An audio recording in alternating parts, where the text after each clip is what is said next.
Okay, we'll talk a little bit further about this and show you how we derive these letters from this exact same shape right here that we derived everything else from. But I kind of want to show you already that you're already highly familiar with this understanding, as we've already come down this path and we've begun to really see that this is really all about DNA. This is all about a program. And you can see that they want to achieve their divinity in the material, and they believe that the path to do this is through the control of DNA, the control and the manipulation of genetics, as if that's any secret. And they know that they've got to do this to bring about their being in material form.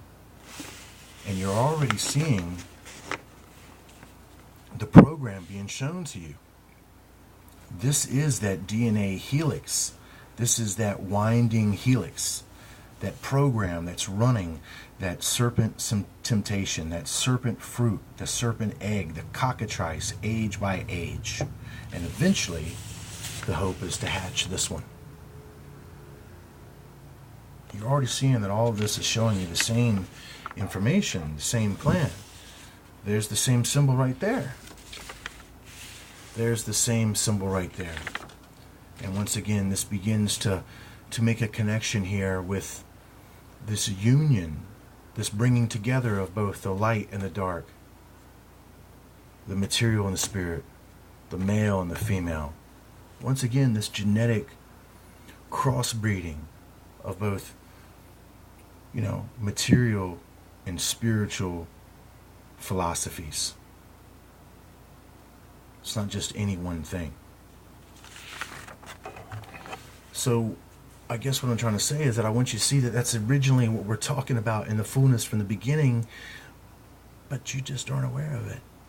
What do we start talking out here in this series? The Valley of the Shadow of Death. We started out at Psalms 23. And then we connected this to 2 Corinthians chapter 3. Once again, another 23.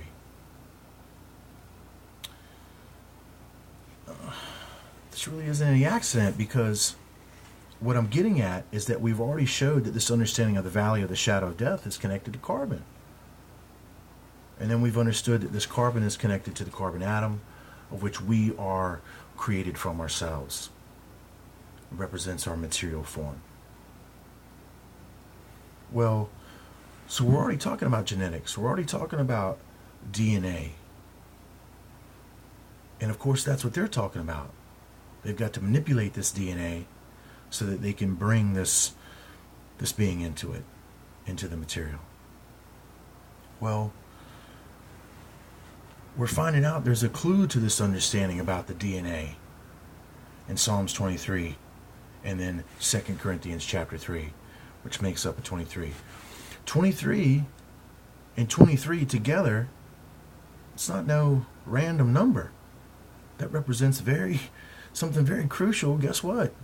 Within DNA, within genetics, it represents 23 chromosomes,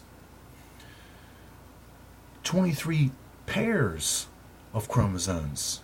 As we're seeing these two scriptures being paired together, the two 23s being paired together to form a more perfect union, not of material truth, but of spiritual truth. It's a mimic of the same thing, a mimic of the same information. And there's a clue here.